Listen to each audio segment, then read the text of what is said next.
Hello and welcome to Cracking the Rich Code, the podcast. I'm your host, John Verico, and I have got a very special guest today. I know I say that a lot, but this time I really mean it. Okay, so I mean it for everybody else too. But in this particular case, I want to introduce Yarona Boster. Yarona is a life coach and a speaker coach and an absolutely delightful conversationalist. So please let me bring her on and enjoy our conversation with Yarona Boster. Yarona, hi there. Hi, John. How are you doing? Today is good, and I don't have anything sticking outside out of my head, so I'm all good. People will have no idea what that's in reference to. No, they won't. So should we leave them hanging?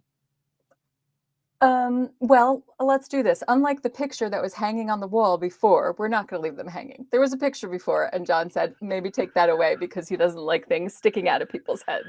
And he had a really valid point because it's true. When you're on video, sometimes you forget about your environment because you're more focused on, oh, let me be in the conversation.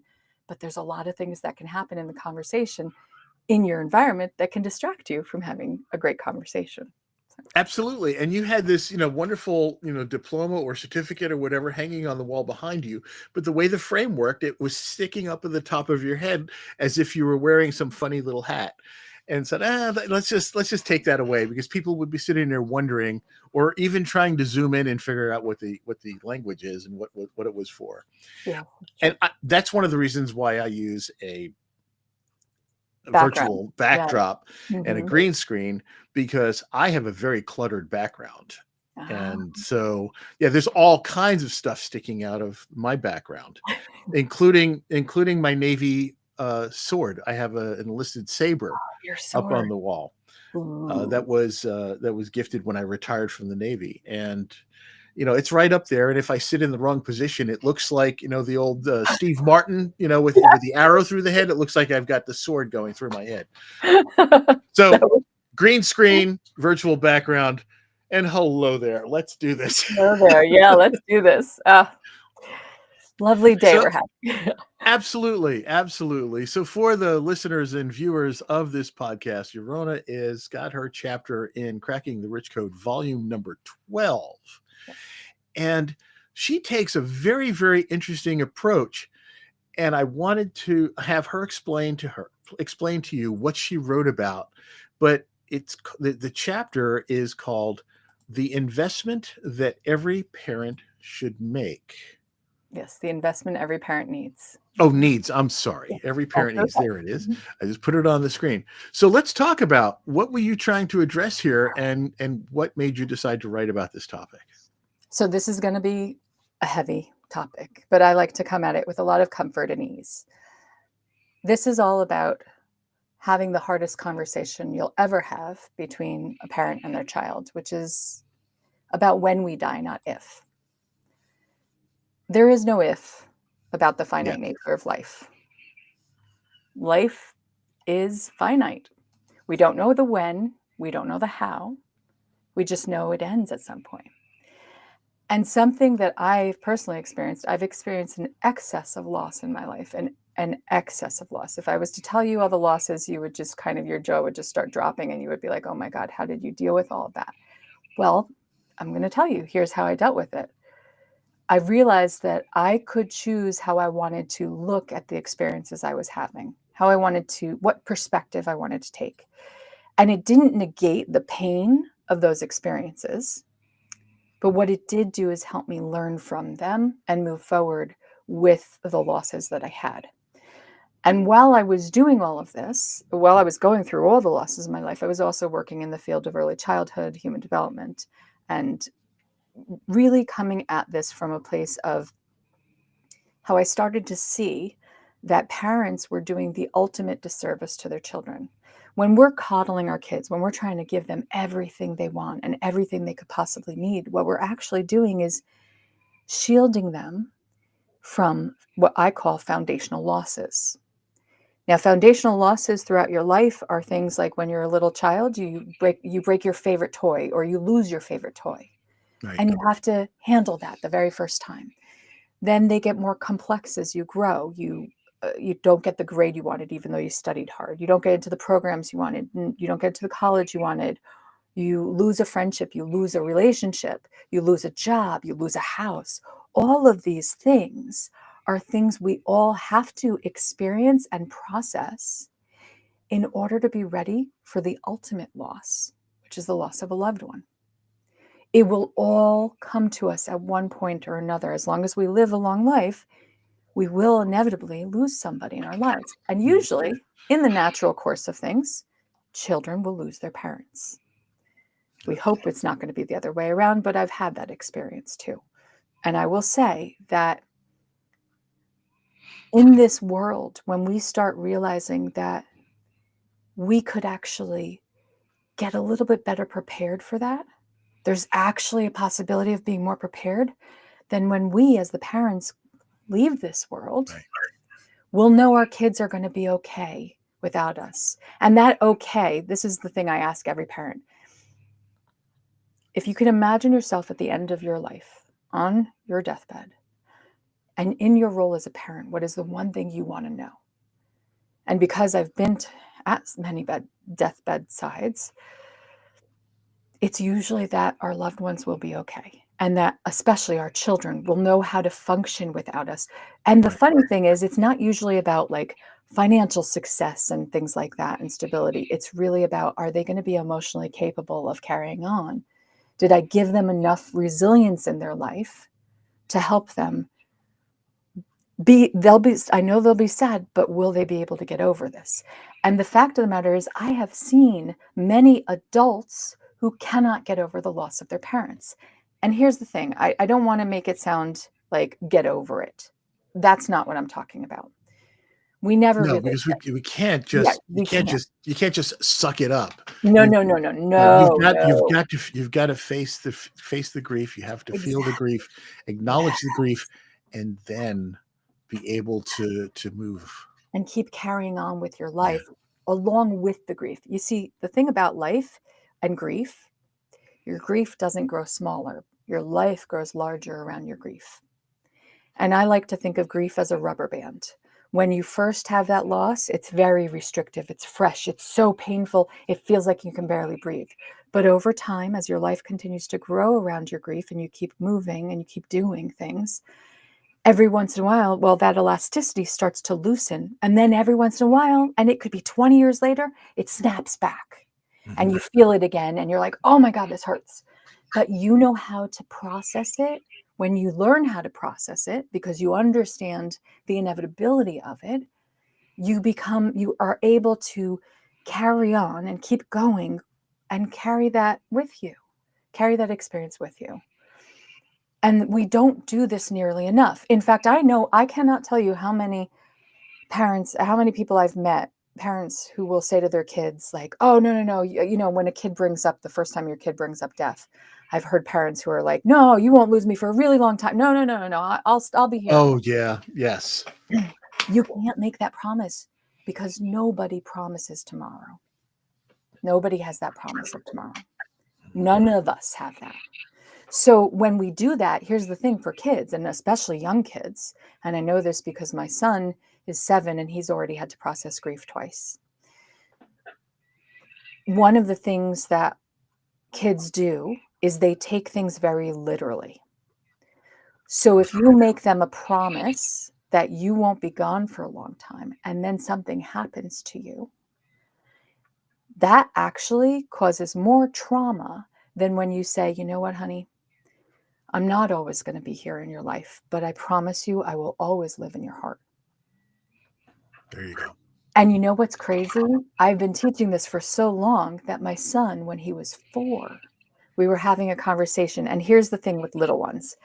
When you're having a conversation with little ones, it's all about the cycles of life. That's what's important. Like everything lives and dies, everything moves Yes. through. There's also another piece to this.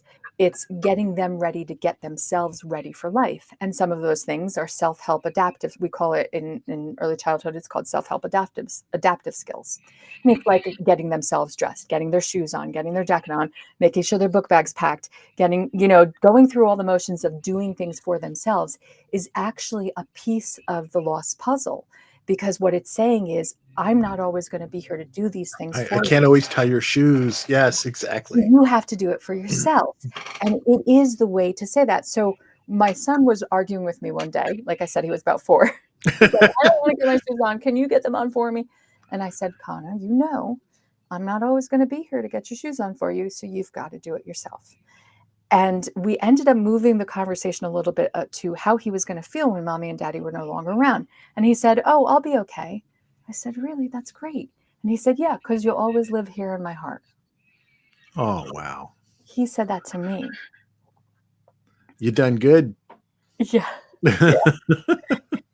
And the other thing about grief process is that as parents, we get double dosed.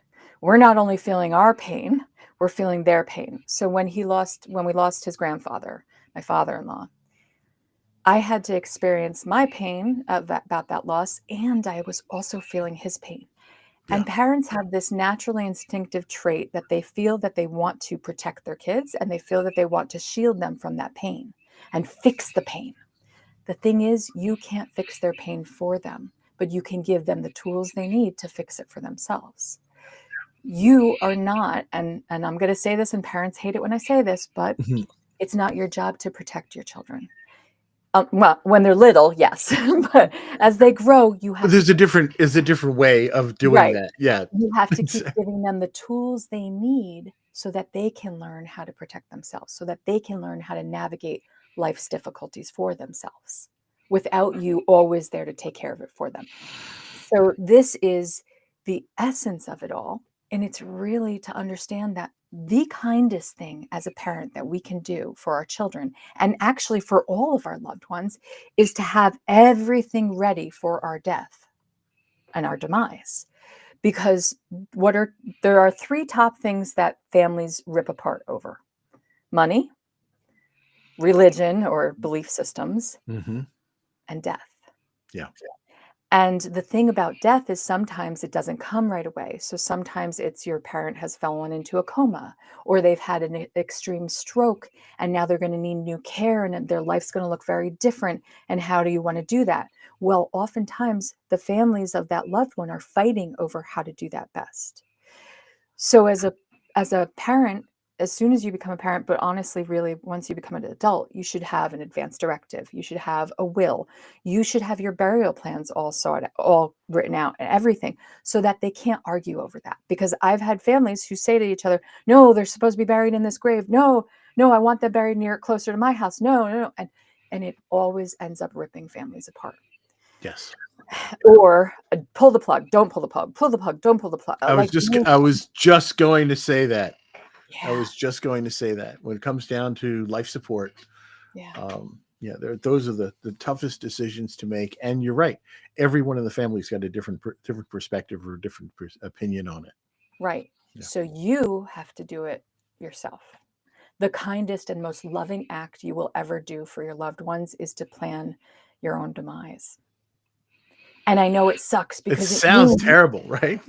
right, but it sounds terrible. I'm not talking about the S word, I'm not talking about No, that. no, no, no. I'm talking about making sure that everything is written out and instructed so there's clear and that information is given to somebody who's a neutral party, or is saved somewhere in a safe deposit box, or put somewhere where everybody knows, and they pull it out and they're like, okay, I don't love this, but this is what mom wants. Exactly. Yeah. We went through that with my mother and my father, and we all do, right? We go through that at every stage in our life. You talked about earlier, you started to talk about the fact that, the longer we live, the more loss and grief we have in our life, and I'm considerably older than you are, and I'm at a point now where Not as much as you think. I live a lot younger than I am. well, so do I. So there. But as we go through, I'm at a point now where, my classmates and all of that, and people I was in the Navy with, shipmates are passing away, and at younger ages than I am. My father was only 58 when he died. I'm 66. Yeah. So every moment after 58, I consider a Mhm. blessing. I still remember when one of my cousins died, and she was 36. And I remember this moment so viscerally. My mom got a call, um, and she was like, "Oh, when did it happen? What happened?" And I thought my mom was talking to her first cousin, who they were like sisters, about her cousin's mother, not her cousin's daughter. So after she got off the phone with her, I didn't hear the other side of the conversation, but I was preparing myself to find out that my great aunt had died. And when she got off the phone, she's like, "Yarona, I have to tell you something. Tammy died." And I just fell. I was like, "What? What? No, no, you were going to tell me Aunt Sylvia died. What? Like, that's insane. That's crazy. No, Right. what?" Yeah, it's And hard to I was fathom. right. And I was younger. So still remember that when I got to the hovering point of 36, I was scared that whole year. I had this weird paranoia. And mind you, I had already experienced deaths before that, but for some that one really hit me because she really to me was young. And I mean 36 is pretty young. And It's very young. and I it was hard. It was one of those moments where I was like, "What the heck? Oh."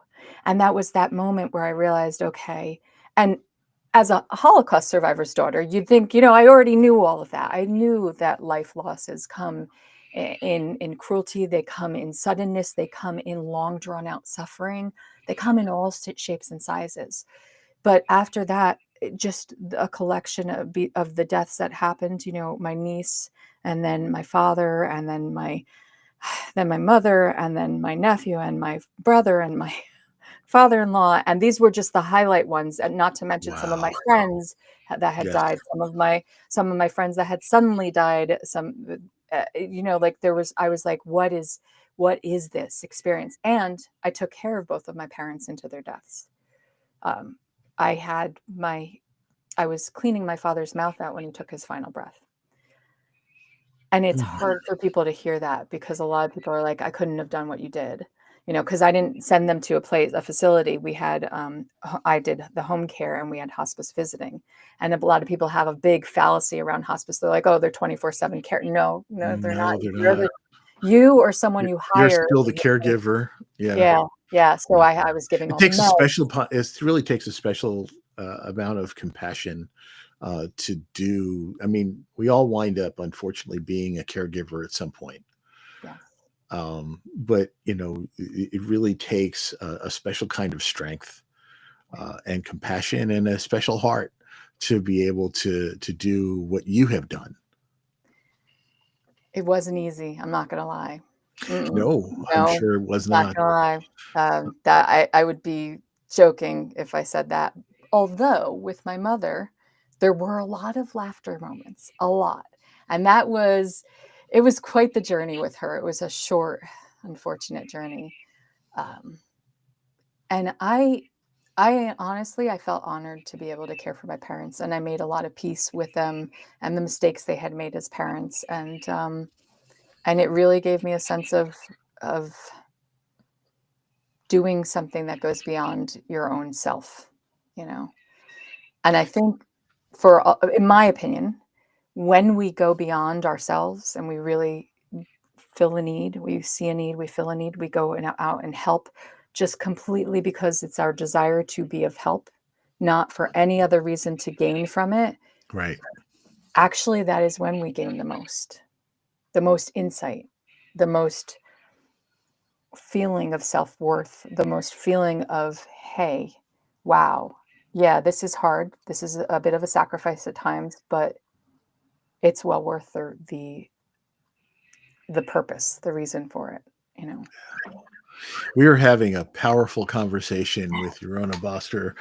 Yarona has written about the investment every parent needs in the 12th volume of Cracking the Rich Code.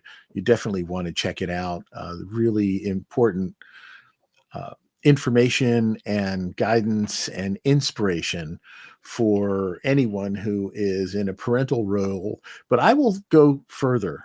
as Yeah. well. And I will say this also goes for people who are in leadership roles, when you're Mhm. responsible for other people and their well-being and all of that kind of stuff. And as you were talking about this whole thing about um, making sure that people can function when you're no longer there, making sure your children will be okay when you're no longer there, it's the same thing, in the workplace. I'm just going to change Mhm. the flavor of this just a moment, because if you're a boss or a leader, you shouldn't be just keeping people at their current level. You Yeah. need to make sure that they are able to move on, to move up. Somebody's got to replace you at some point. Yeah. So I've always said my job is to work myself out of a job Me too. by making Oh. sure somebody's there to take my place. Yes, Yeah. yes. And I say the same thing for my speakers. So what's really interesting about all of this, it really all comes down to the heart of communication. And I have to say this, Oh, so something I now we're gonna switch hats here, we're by gonna the switch way. hats for a second because I Yes. gotta explain this. Something I No. try to tell everybody is there are 3 things that make up our existence other than the thing that can't be named that has its own experience. But there are 3 essential things that are human, that make up a human: our thoughts, our Mhm. feelings or emotions, Mhm. and our behaviors. Right. The thing is, other people can only experience us through our behaviors. And communication is the behavior that helps us introduce our thoughts and feelings to other people's, our values, our perspectives, our beliefs, the way we wish to do things, the way we wish to live our lives, everything. So it's really the heart of it all is healthy, effective communication. That's at the core of it all. Whether you're a leader, whether you're a parent, whether you're a speaker, it doesn't really matter what role you're in. If you can't communicate effectively, you're doing that role a disservice. So Absolutely. it's one of the reasons why I kind of split off my work and I have my YaronaBoster.com for my speakers and I have my footprints coaching for my parents, because I can easily switch that hat to help them see where their communication holes are and what's happening in that aspect of communication. Now, with speakers, of course, there's a lot more logistics, but I use developmental psychology to help them learn what effective and healthy communication is from any stage. A global stage, doesn't matter what you're on. Yes, my specialty is in TED speakers, but really, when you're doing a keynote, when you're giving a presentation, when you're running a workshop, when you're having a staff meeting, the awareness you have to have in your communication behavioral skills requires understanding where your holes are, where your deficits are, and where you do really well. And it's all about moving the bar up in what you do well and reducing the bar from what you do that's reductive to your communication efforts. That's at the heart of it. Yeah. It really is, and that goes back to also the behaviors that you're teaching your children and anyone else around you.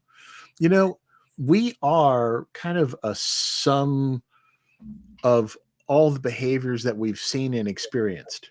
Yes. And so throughout our life, we choose which behaviors to emulate and which ones we want to try to make part of ourselves. And that's the persona that we ultimately put out there. And it's a Mhm. compilation of everything that we've experienced and everything that we've learned. Yes, it is. And I want people to understand what this means. It means that communication is a behaviorally learned skill. That means it's not something that's innate in us. It's not innate. We are not born with the ability to communicate, which means that you're picking up what you're picking up. And so if you're having an argument with your partner and you're like, why aren't they listening to me? Why aren't they hearing me? Why don't it's your communication. And that requires working on. It's it's really about understanding also the empathetic nature of interpersonal relationships. There has to be empathy. I see a lot of Gen Zs really good at setting their own boundaries, but they're Mhm. terrible at working with other people's boundaries. Yeah. They're horrible at those interpersonal relationship boundaries Those are the hardest ones. And actually, then there's another level, which is societal boundaries. And then there's another level, which is life boundaries, natural boundaries. So we go through these boundaries. Well, they're getting really strong at doing the personal boundaries, and that's great. But guess what? If you're in a relationship with somebody, and I was just having this conversation with someone the other day, she was really upset that her partner didn't want to spend all his time with her before he went off to do this work that he was going to be doing. I'm going to be vague as possible because I don't want to No, indicate who it was. absolutely. Yeah. But he was going to be gone for a while, and she wanted his last week there to be spent all with her. And he said to her he also wants to spend time with his family and friends. And she said, I don't feel like you're making me a priority. And he said, you are my priority, but I'm also scared, and I want to spend time with my family and friends. I want to spend time with all the people I love, you know? So I may have accidentally hinted some stuff there, but in any event, I, I, I think what's important there is that we realize, like, and try to help her understand, she wasn't hearing that he was addressing one of his boundaries, which was that he can have both. She can be still a priority in his life. In fact, she is the top priority in his life. And he still has other people he loves and he needs to spend time with. And you don't want resentment to grow when you're in a partnership or you're in a parent-child relationship where you're the one making all the demands and the other person's caving to all those demands.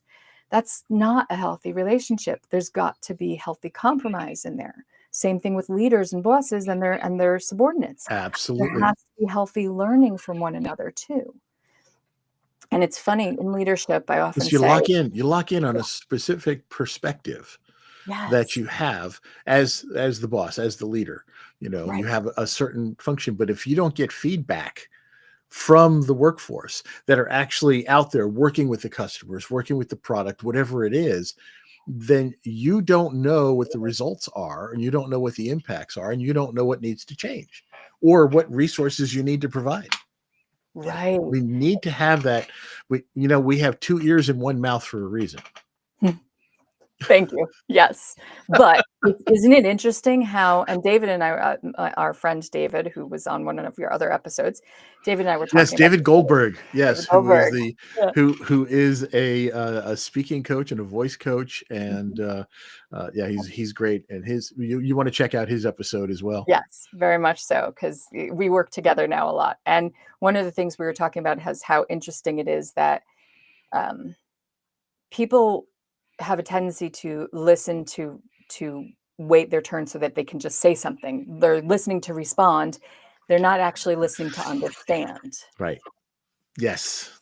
And when you're just waiting your turn and all your thoughts are kind of in your head, you're not letting those ears be open to flowing with the conversation instead of saying your piece and having them say their piece. Then guess what? The wall's going to remain between you because you're just Oh, each saying your piece against how the many wall. times? How many times does somebody, you get into a discussion and you're requesting something, and the other person says, "Okay, go ahead and do it," and you're going, "But no, you don't understand. This is why I need it," and you don't realize that they've already agreed because Right, you were so prepared for the next level.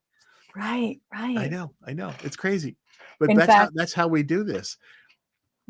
there's a saying by Carl Rogers, who I believe was one of the, oh my gosh, he was one of the main people that established coaching and the coaching methodology and all sorts of things like that. And he says, it's on my wall, so I'm going to read it. He says, we think we listen, but very rarely do we listen with real understanding, true empathy. Yet listening of this very special kind is one of the most potent forces for change that I know. Perfect. Yeah, Perfect. really That's a thing is. of beauty. So So, gorgeous. hey, for all of our listeners and viewers out there listening to Cracking the Rich Code, the podcast, we have been having a fantastic conversation with Yarona Boster, and her chapter is The Investment Every Parent Needs, and that is in volume 12 of the Cracking the Rich Code series. And I implore you to go and pick it up and read her chapter, and also to take an opportunity to get to know more about this incredible individual right here. She is a life coach and a speaker coach, and she's got tons of experience in early childhood and human development and psychology and coaching, and is absolutely a marvelous human being. And I'm glad to have gotten to know her in recent years as well. So, Yarona, thank you so much for taking the time to be with us today. One final thing. Oh, let me just say, go and visit her at footprintscoaching.org, or you can go to yaronaboster.com. Little different focus for each site. Footprints Coaching is more about her work with families and parents, and yaronaboster.com is more about her work with speakers. But you're going to love her no matter which site you go to. Thank you. Appreciate that. Yarona, thank you again for your time. Everyone, you've been listening to Cracking the Rich Code with our special guest, Yarona Boster. Yarona, you have a wonderful day, and everyone else out there, you do too. Thank you so much.